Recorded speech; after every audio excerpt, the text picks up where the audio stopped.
Okay, so how is everyone today? Good, I hope? All right, so today's the 20th.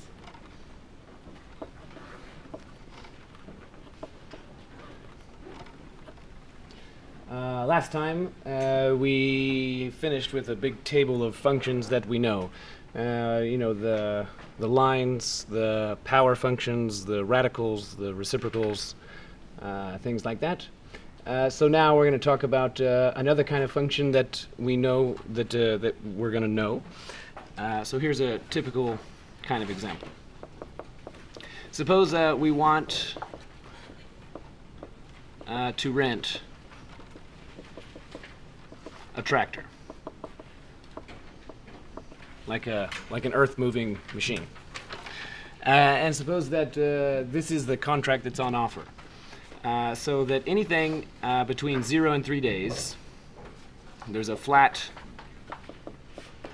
/ fixed cost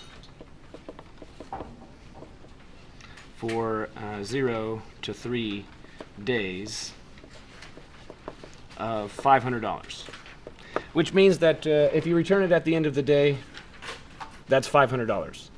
But you might as well return it at the end of 2 days because it's still going to be $500. And you might as well return it at the end of 3 days because it's still going to be $500. So it's just $500 for the privilege of just having those keys in your hand. Fine. So then we'll say that beyond 3 days, the cost is an additional well, I'll just say cost is $100 per day. Eraser.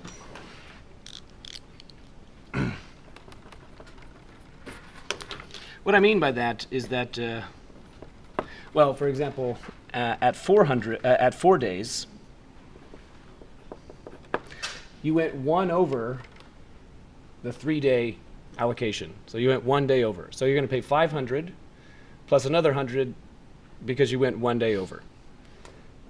If you keep it for like 7 days, then you went 4 days over the 3-day agreement from the initial period. So you're going to pay the initial 500 and another 400 because you went 4 days over. Then we'll say that beyond 10 days, the cost is $50 per day. So like maybe that's like a bulk discount or something. So you keep it for long enough, and then it starts to be adding $50 every day instead of $100. All right, so then let's try and see if we can figure out a function for this. What it would look like as a plot, what formula we could have to do this, etc. So let's make a sketch. So in particular, we'll say that t is the number of days,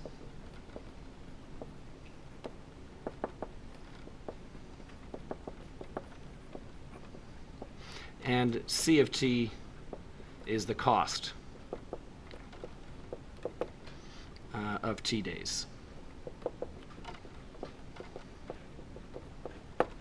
So that means that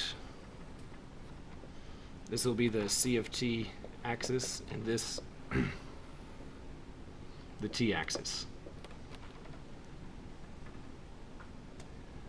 So I'll mark the days out up to 2 weeks, so 14 days. So 1, 2, 3, 4, 5, 6, 7, 8, 9, 10, 11, 12, 13, 14, and 1 to grow on. Okay, so suppose that you go to this rental place and you sign the contract, they hand you the keys, you're just about to pull out of the parking lot, and then you say, never mind. Then so that your rental is 0 days. What's the cost?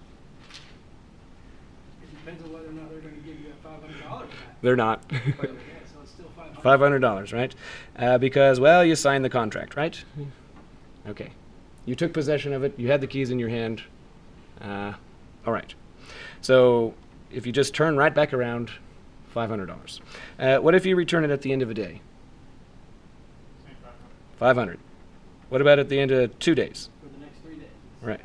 All the way up to 3 days, the cost is 500. So like, you know, if you're in the midst of the second day, there's no, you know, you don't need to sweat to get it back, you know, at 5 o'clock, because you might as well take it back tomorrow morning. All right.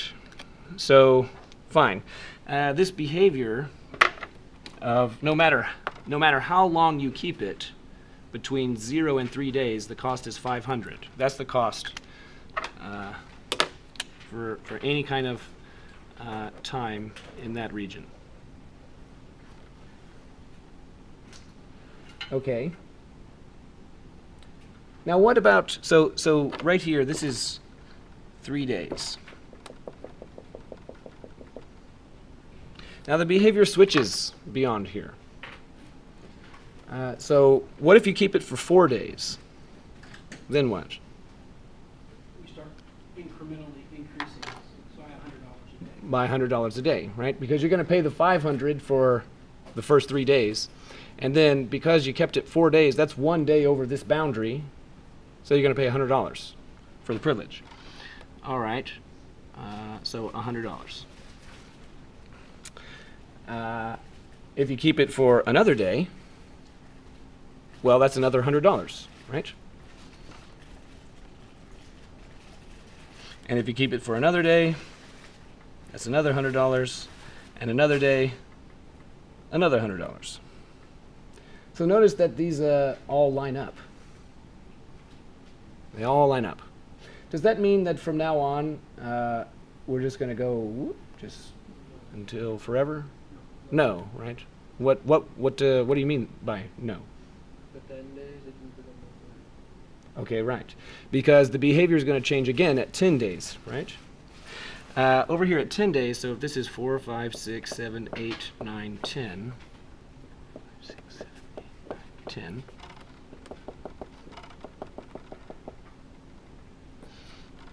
At 10 days, anything in here, every additional day is another $100 for anything in here.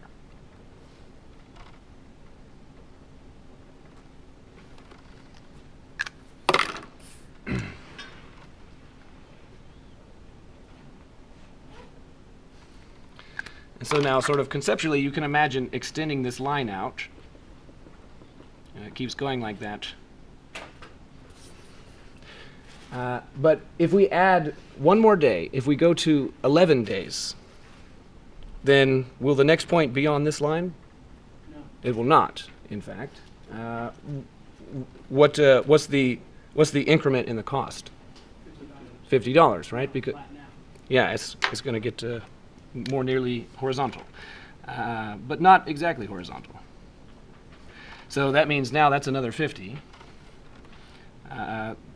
Another 50, another 50,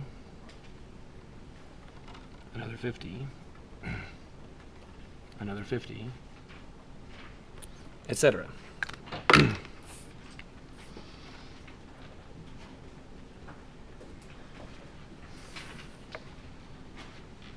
Interesting. So I have a question then. In this region in the middle, if you move to the right 1 day, if you increase the time by 1 day, and you don't leave the middle region, then how much do you increase the cost by? $100.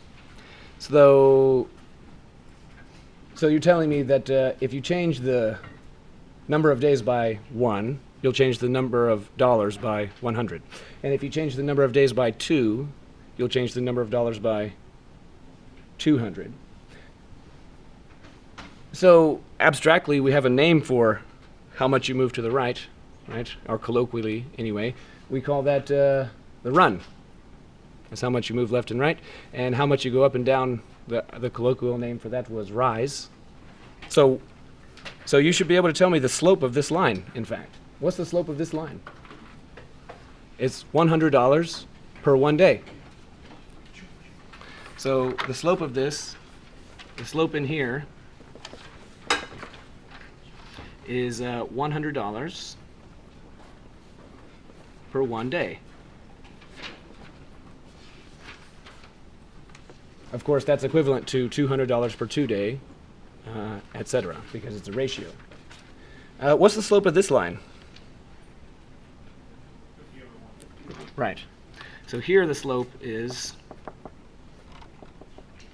$50 per 1 day. What's the slope here? Assuming that you stay, that you stay in this region. 0, right?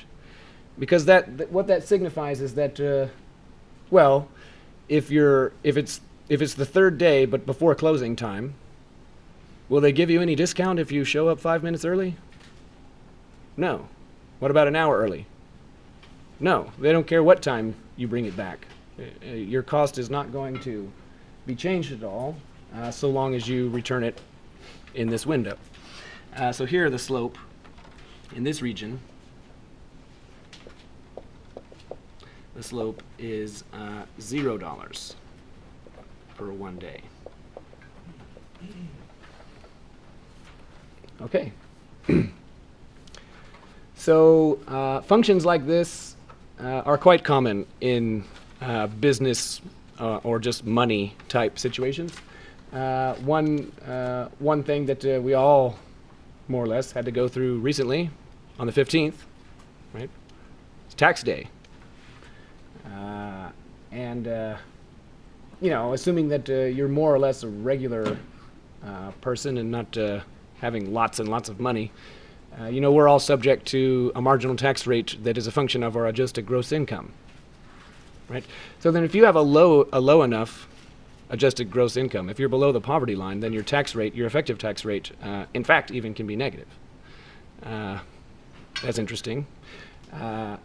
But if you make between, say, these two amounts, so something like $28,000 and $42,000, then your marginal tax rate is something like 22%.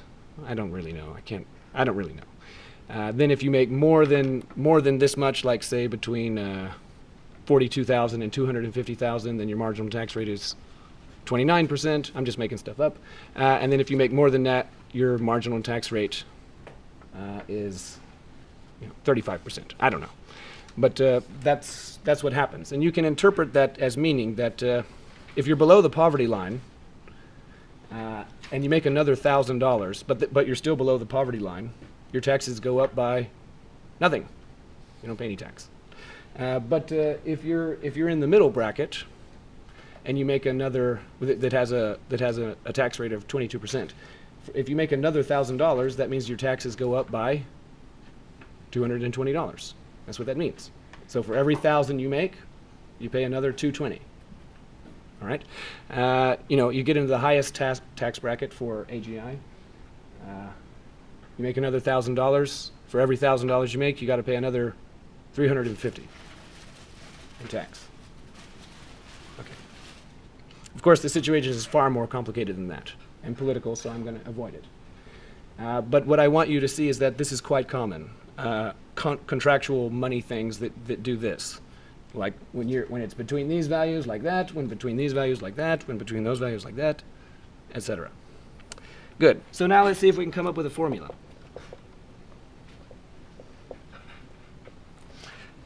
Specifically, we want to be able to write C of t is equal to something. So notice that the behavior, what you're going to observe, depends on the region that the input lands in. As a result, the definition of the function is going to look like this. So we wrote another function that began with a big brace like this before. I think we did an example last time, but even if not that, we did absolute value at the beginning of the semester, where we did this. So, okay, what if you keep the tractor for the and the number of days is in the first region, so the number of days t is between 0 and 3. Then what's the cost? 500, right? That's what it says. So if they put the keys in your hand and you say, you know what, never mind, and you hand them the keys back, $500. If you go and use it for 2 hours and bring it back, $500. If you bring it back exactly at closing time at the end of the third day, $500. All right. That's what's happening in this region. If you go beyond 3 days, then the behavior changes. So the description of the next region is this: 3 lesser equal t lesser equal 10. Should that be a 4? No, because well, I mean, I can appreciate what you're saying, but we're imagining that the contract says that we're going to divide it into minutes and seconds, right? So, like, if you return it at noon, that's half a day. That's not very realistic, but we're gonna go with that. Good. So, what will be the formula now? Okay, let's try and think about it. What if you returned it at the end of the fourth day?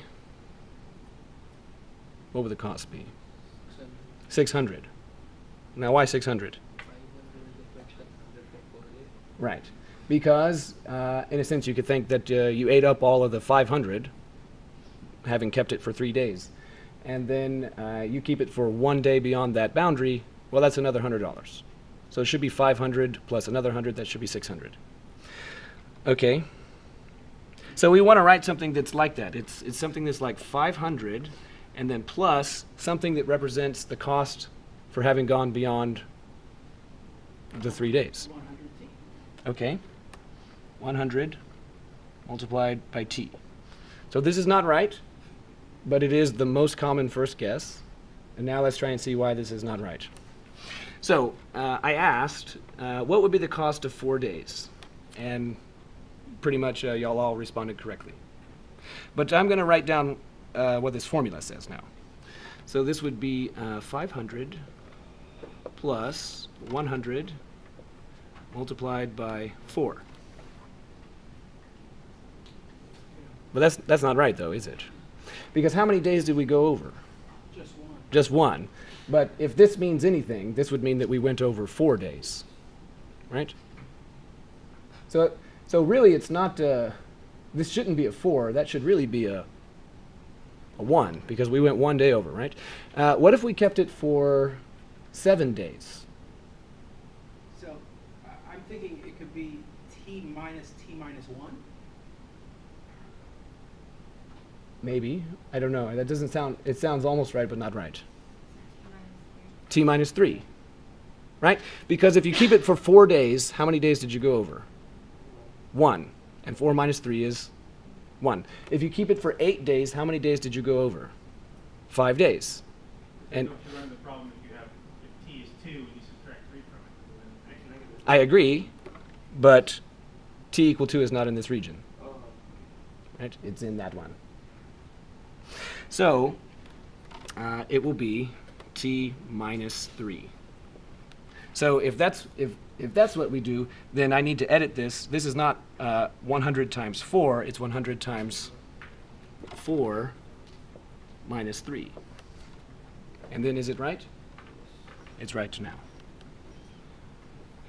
Similarly, how about c of 8? Well, let's work it out conceptually. If we make it to the 8th day, then that means we ate up the 3 days, so that's 500. And if we make it to the 8th day, how many days do we go over? 5. Because if you make it to the 8th day, you went 5 over this boundary, and it's $100 a day. So as a result, the cost should be the initial 500 plus 500 more, having gone 5 days over. So it should be 1,000. Now let's see if that works out. So 500 plus 100 multiplied by 8 minus 3. Well, 8 minus 3 is 5 times 100 is 500 plus another 500 is 1,000. Okay, great. Good. Is it okay? Yeah, thank you. Good. All right. Now we want a formula for the last region. So what's the description of the last region? By the way, I want to mark this up. It's t minus 3 instead of just t, because t minus 3 is the number of days we went over. We went over 3 days. So if t is 8, then you went over 5 days. Number of days. And 500, this is the cost of the first 3 days.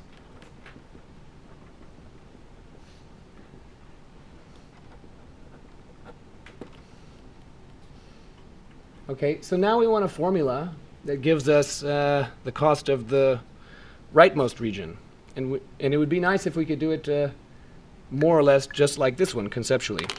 What I mean to say is that it'd be nice if we could say, well, if you find yourself in this region, so by the way, what's the description of this region? 10 is less than or equal to t. Right. Less than or equal to Infinity, infinity. right? So if you find yourself in this region, then it should be the cost of 10 days, and then plus whatever the cost is of having gone over 10 days. So what's the cost of 10 days?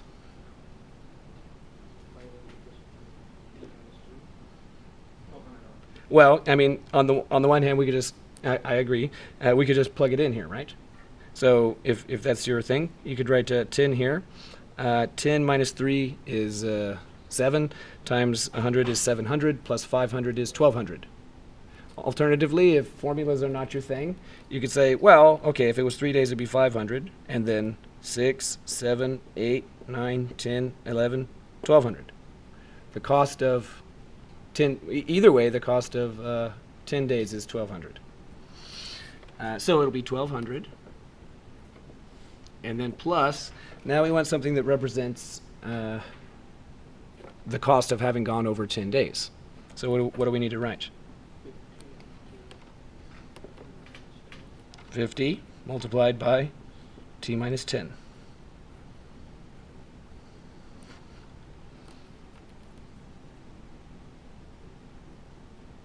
Okay.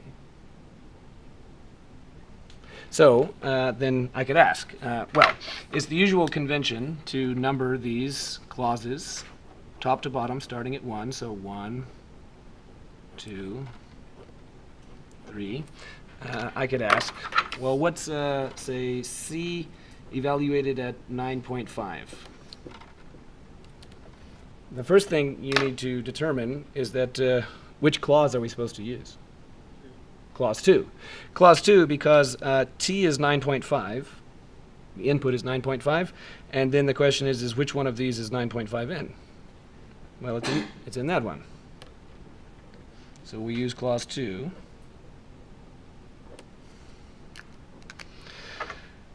So then it would be 500 plus 100 times 9.5 minus 3. Well, that's 6.5 times 100 is 650, plus 500 is 1150.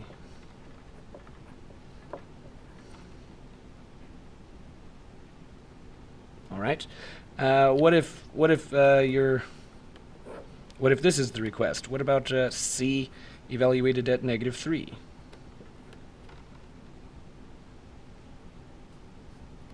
Can't do it because of clause 1. Right. There's a couple issues here. So from a purely abstract point of view, just looking at this function, what is for this request? What is t? -3. Then you just ask, right? Don't even in a sense don't even think about it. Just ask. Well, which one of these is -3 in? None of them. So as a result, this is undefined.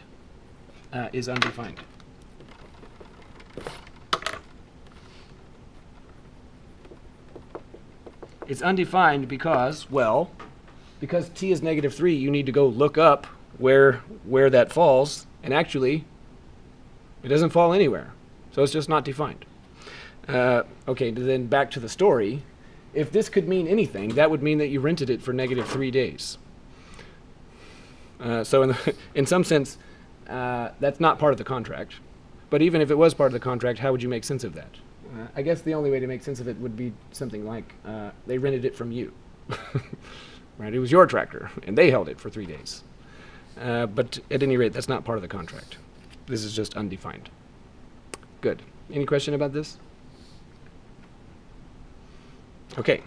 So now we get to move on to the reason why functions are the objects of central importance in math, and the reason why we so carefully develop the vocabulary of, is this relation a function? Is this function injective? Is this function surjective? Is it bijective? All of that culminates here. So this is section 3.4, and it's called composition.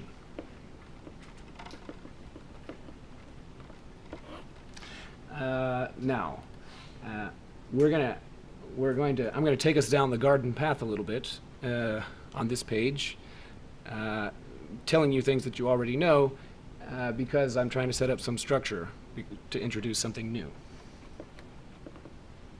So in the first place, you may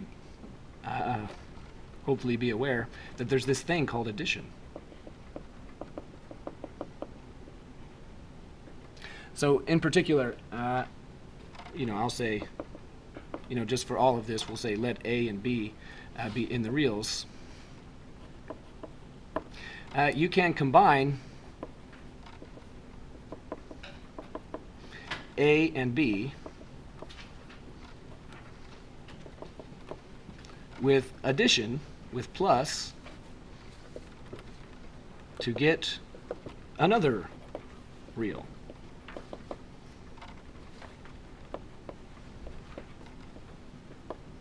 A plus B.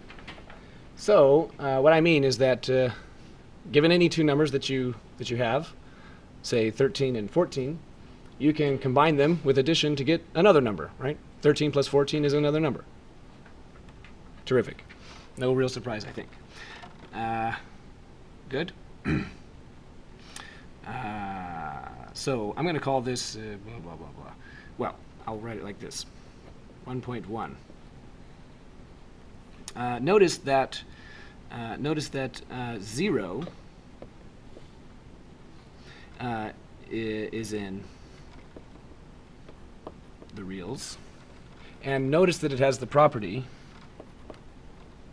that A plus 0 is A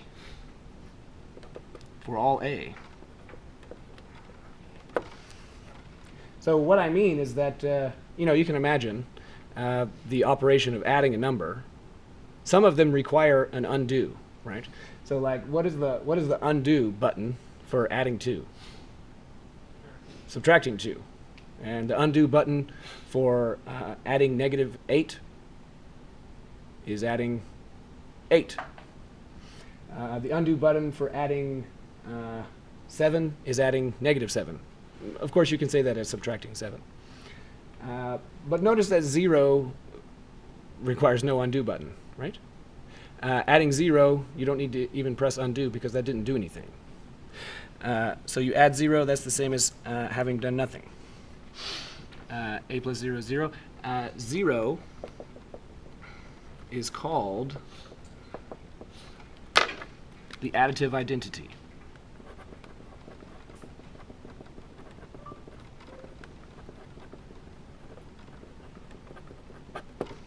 So it's called the additive identity.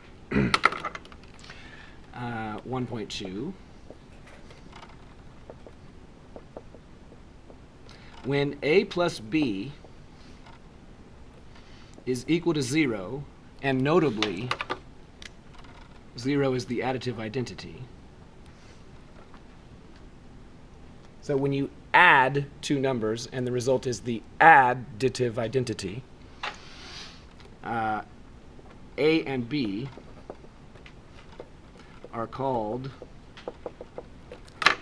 additive inverses.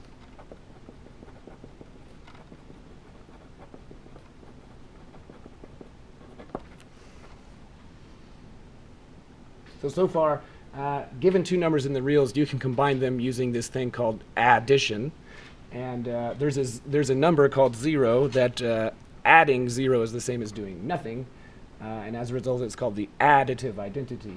And if you add two numbers and get the additive identity, then those two numbers are said to be additive inverses. And I'm stressing the word add. So, for example, what is the additive inverse of 7? -7. Because when you add these two numbers, you get 0, and the reason why that's significant is that 0 is the additive identity. What is the additive inverse of -8? 8. I agree, but I'm going to say -8. Okay, because -8 is +8, right? So in particular, the additive inverse of -5 is -5. What I want you to see is that given any number, you can always compute its additive inverse by negating it, without regard to whether it was positive or negative in the first place. So the formula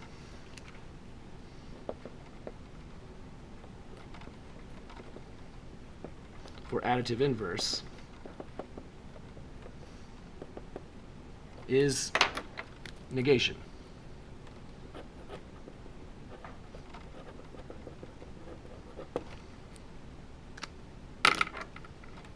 Whatever number you're given, to compute the additive inverse, you just negate it. Okay. That's the formula.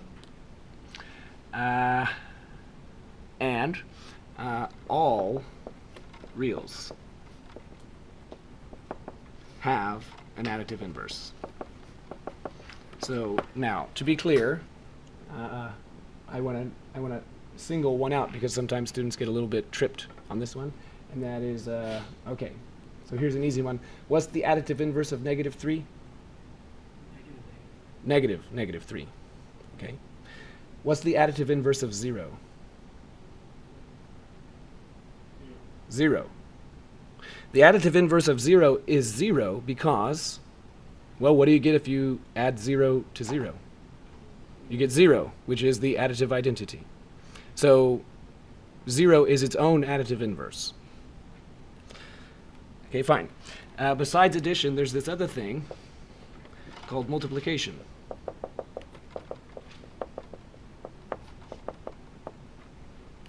So you can combine A and B with, so the symbol up here was the plus symbol. What's the symbol here? Dot. You can combine it with dot, which we call multiply or product, to get another real.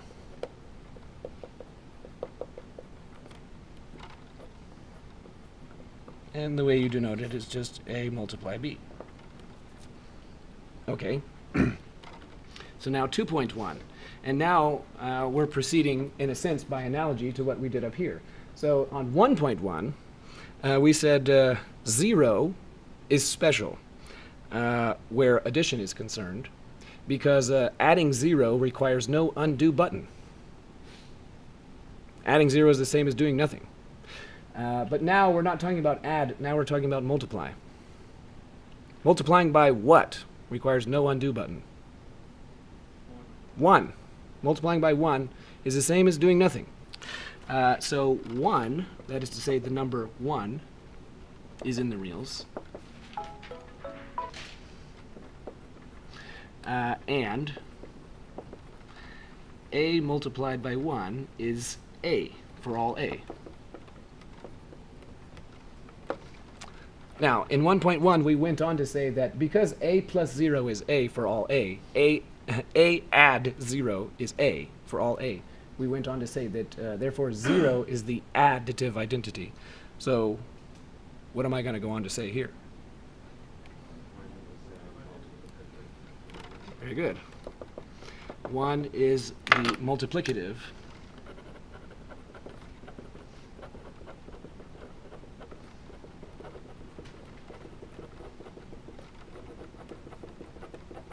identity. 2.2. So in 1.2, we said, oh, we have this combination called add. So A added to B is the additive identity. When that happens, we call them additive inverses. So now what am I going to write? I'm going to say when what? When A multiply B, not 0, 1. Why are we interested in 1 this time? Because now we're talking about multiplication, and 1 is the multiplicative identity. When A multiply B is 1, A and B are called, well, up here we said additive inverses. So now we're going to call them multiplicative inverses.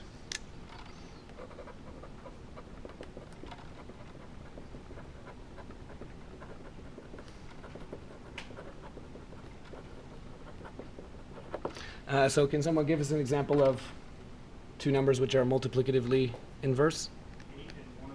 8 and 1 over 8. Because when you multiply them together, you get 1. And the reason why that's significant is that 1 is the multiplicative identity. What is the multiplicative inverse of 2/3? 3/2. Because, well, when you multiply them together, the 2's cancel, the 3's cancel, and you're left with 1. 1 is important because it's the multiplicative identity. Well, for those of you, so I asked about what's the multiplicative inverse of 2/3. Some of y'all responded 3/2. How did you get that, 3/2? I'm fishing for an R word. Reciprocal. The reason why is because now the formula for additive inverse is negate. The formula for multiplicative inverse is reciprocal.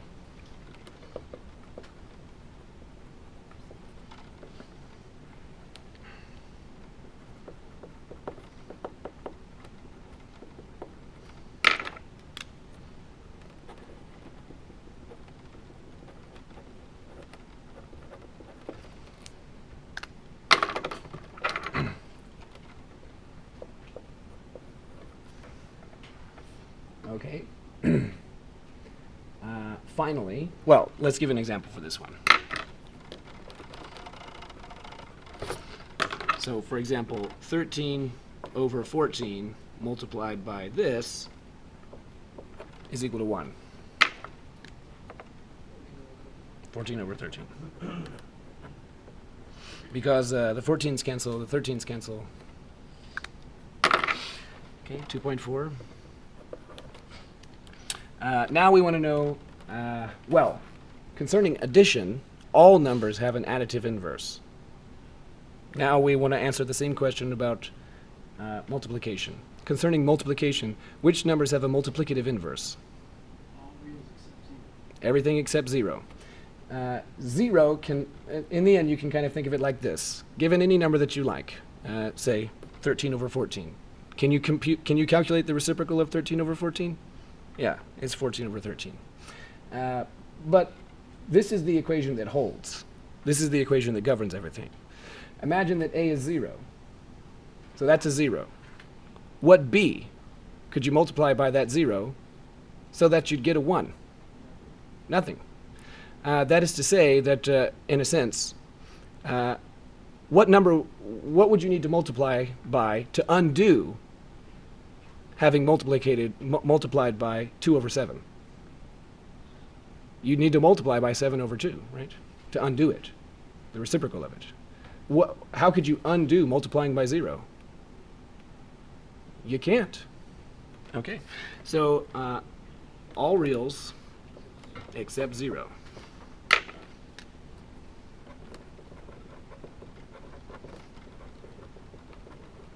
Have a multiplicative inverse. Now, the state of Texas assures me that you're actually already experts in both of these. Though, strictly speaking, I didn't need to even mention it. But they've been known to be mistaken from time to time. What I want you to see is that we have two operations, but yet they both have these four things. What they are is they're a way to combine two things of the same kind, two reals, to get yet another thing of the same kind, another real. There is an element that combination with this element is the same as doing nothing. It requires no undo button. When you're talking about addition, adding 0 is the same as doing nothing.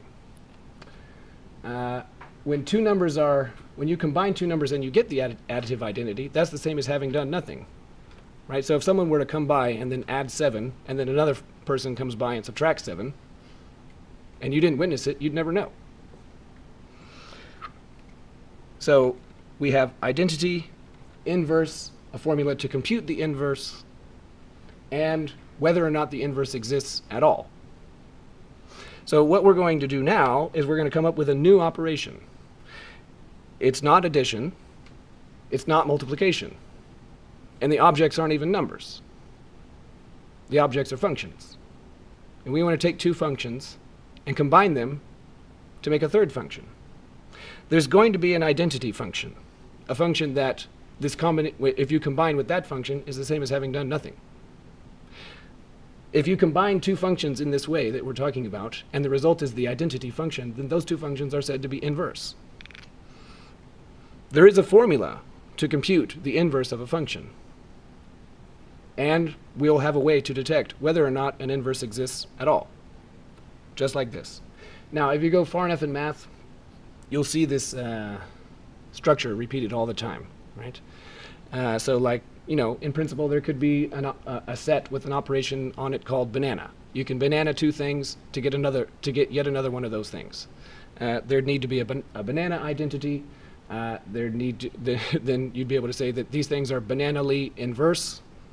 Here's the banana formula to compute the inverse, and here's the banana check to see whether or not there is a banana inverse at all. So now we're going to do the exact same thing. And here's the idea. This thing, taking two functions and combining them, that combination is called composition.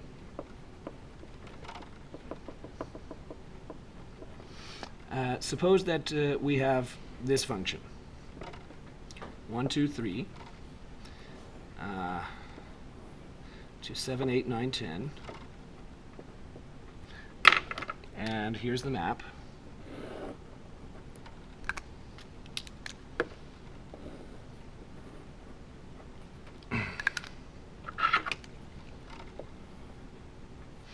And we'll wrap this up in a nice bow and refer to it as f. Then I could ask, in the first place, would you please evaluate f at 2? So what do you get? You get 8. Alternatively, I could ask, please solve f of x is equal to 9 for x.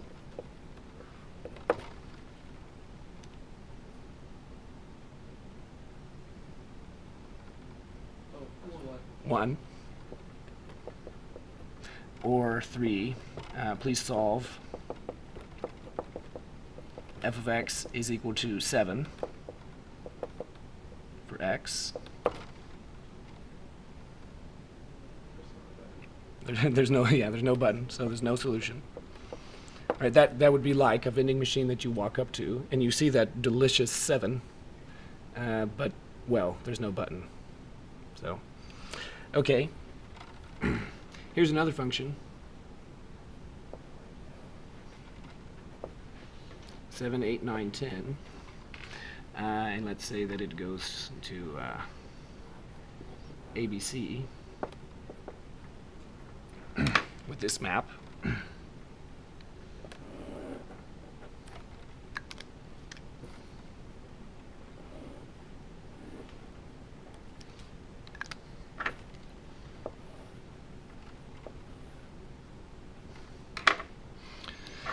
We can wrap this one up in a bow and call it G. Now, just like I asked questions about F, I could ask you questions about G. I could say, well, what do you get if you plug in 7?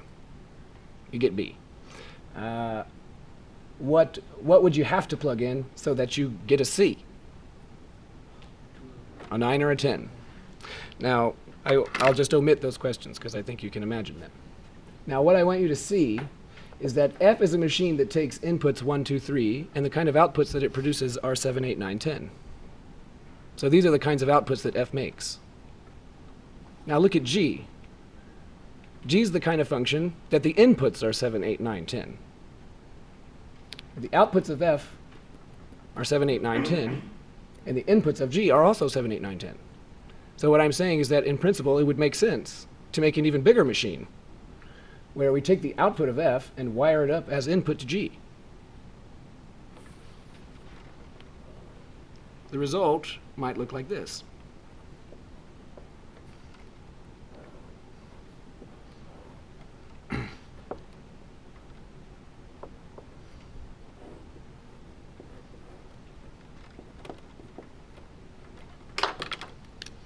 One to 9, 2 to 8,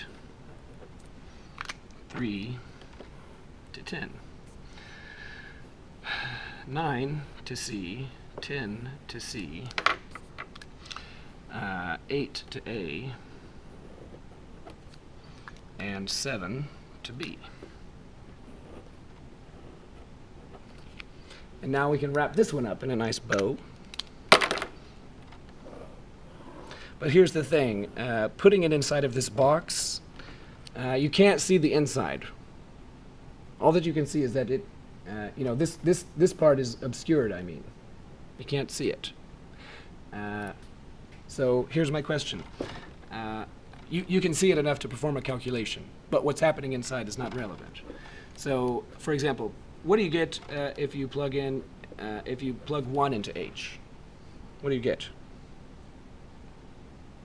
You get a C, because in the first stage of operation, this 1 translates into a 9. And then in the second half of the operation, that 9 translates into a C. So 1, following the bouncing ball, becomes a C. Similarly, I could ask, please solve h of x is equal to A for x. 2, right? That is to say, what input on the left side would result in an output of A on the right-hand side? So you got to follow it backwards. And I could say, well, please solve h of x is B for x. Can't do it. Right? Because these are the buttons that are accessible from the outside, right? You're not allowed to open up the vending machine, right? And mess with its guts. You can only press the buttons. All right. So here's the thing. The reason why, conceptually, that idea is so important. There's a historical figure named Henry Ford. Why is he important? Well, yes, among other, Model T, very significant automobile. But the assembly line, arguably, is the most important of these ideas. Manufacturing things in an assembly line. All that an assembly line is it's a station where you give somebody or some machine some inputs, right? You give them some metal and some rubber or what have you. And then after a little bit of time, transforms those inputs into some outputs.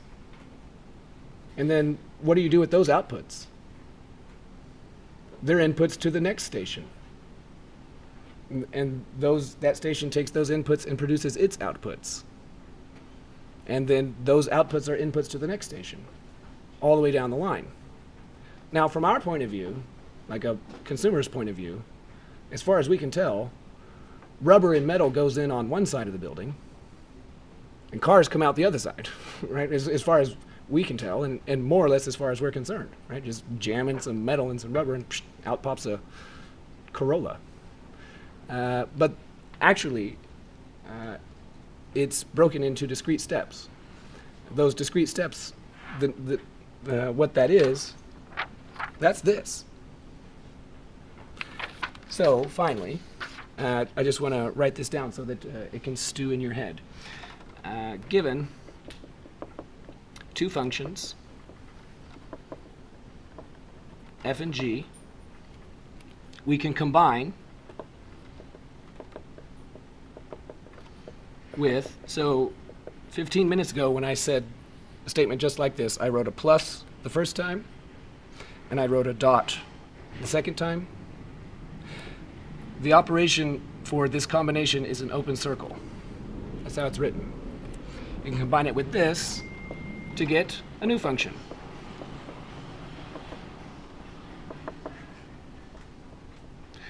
And it is denoted f composed with g. Some folks call that circ, as in the first four letters of the word circle. It is defined like this. F composed with g evaluated at x is this. Okay, the thing I want to leave you with, because we're going to get into this on Monday, but the thing I want to leave you with is this. Adding commutes. Multiplying commutes. It doesn't matter what order you multiply things in, the result will be the same. It doesn't matter what order you add them, the result will be the same. But composition is not that way. Here is a stereotypical example. Suppose that, imagine getting dressed. Does it matter which shoe you put on first? No, right? That doesn't matter. Left shoe first, right shoe first, doesn't matter. What about pants and underwear? Yes, it does. That matters, right? There's a difference, right? Which event occurs first? As a result, there is going to be a significant difference between f composed with g and g composed with f, in the same kind of way that there's a significant difference between underwear than pants versus Superman, right? Pants than underwear. Okay, so have a nice weekend.